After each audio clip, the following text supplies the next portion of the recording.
বিমানে উঠলে নাকি মানুষ বেইমান হয়ে যায়, কতটুকু যুক্তিসঙ্গত আসলে আমি জানি না। কথাটা বলারও একটা কারণ আছে। কারণ দেশে থাকতে একটা প্রবাসী তার আত্মীয় স্বজন, বন্ধু বান্ধব, পাড়া প্রতিবেশীর সাথে যেভাবে যোগাযোগ রাখতো, প্রবাসে আসার কারণে হয়তো ওইভাবে রাখতে পারে না।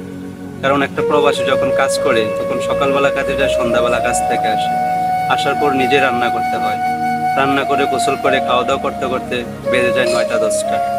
তখন বাংলাদেশের মানুষ হয়তো ঘুমিয়েই পড়ে, তখন বাংলাদেশে অনেক রাত হয়ে যায়। একটা প্রবাসীর যে কি যন্ত্রণা, আসলে দেশের মানুষ এটা বুঝতে পারবে না। আমি মনে করি একটা প্রবাসীর মতো দুঃখী মানুষ আর হয়তো পৃথিবীতে আর কেউ নাই। আর ফ্যামিলিকে ছেড়ে এই দূর প্রবাসে একা একা থাকাটা যে কি কষ্ট, একমাত্র প্রবাসীরাই বুঝতে পারে। বিশেষ করে যারা ফ্রি বিষয়ে থাকে, তারা কিছুদিন কাজ করার পর যদি কাজ না থাকে, তাহলে তাদের মানসিক যন্ত্রণা আরো বেড়ে যায়। কাজ করতে হবে, টাকা ইনকাম করতে হবে, রুম ভাড়া, খাবার খরচ দিতে হবে, ফ্যামিলিকে দিতে হবে। একটা মানুষ এখানে থাকতে গেলে 20 থেকে 30 হাজার টাকা খরচ হয়ে যায়, যা দেশের মানুষ 20 থেকে 30 হাজার টাকা ইনকাম করা ওটা একটা স্বপ্নের বিষয় হয়ে যায়। অনেকে ইনকাম করতে পারে না।